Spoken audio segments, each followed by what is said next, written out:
തൊഴിൽ രഹിതർ, വീട്ടമ്മമാർ, വിദ്യാർത്ഥികൾ എന്നിവരെ ലക്ഷ്യമിട്ടിട്ടുള്ള പന്നിക്കശാപ്പ് തട്ടിപ്പിനെ കരുതിയിരിക്കണമെന്ന് കേന്ദ്ര ആഭ്യന്തര മന്ത്രാലയം. ഇരയിൽ നിന്ന് പണം തട്ടിയെടുക്കും മുമ്പ് അവരുമായി കഴിയുന്നത്ര അടുപ്പമുണ്ടാക്കുന്ന ഈ രീതിയെ പിഗ് ബുച്ചറിംഗ് സ്കാം അഥവാ പന്നിക്കശാപ്പ് തട്ടിപ്പ് എന്നാണ് വിളിക്കുന്നത്. വൻതുകയാണ് തട്ടിപ്പ് കാരണം നഷ്ടപ്പെടുന്നത്. 2016 ചൈനയിലാണ് ആദ്യം റിപ്പോർട്ട് ചെയ്യുന്നത്.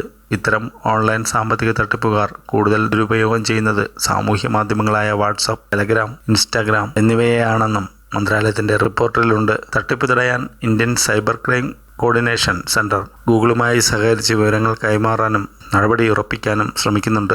പന്നികൾക്ക് ആവശ്യത്തിന് തീറ്റയും പരിചരണവും നൽകി അവസാനം കശാപ്പ് ചെയ്യുന്ന രീതിക്ക് സമാനമായ ഈ തട്ടിപ്പ് എന്നതുകൊണ്ടാണ് ഇതിന് ഈ പേര് വന്നത്. സൈബർ കുറ്റവാളികൾ ഇരകളുമായി വിശ്വാസം വളർത്തിയെടുക്കും. ക്രിപ്റ്റോ കറൻസിയുമായി ബന്ധപ്പെട്ട ലാഭകരമായ സ്കീമുകളിൽ നിക്ഷേപിക്കാൻ പ്രേരിപ്പിക്കും.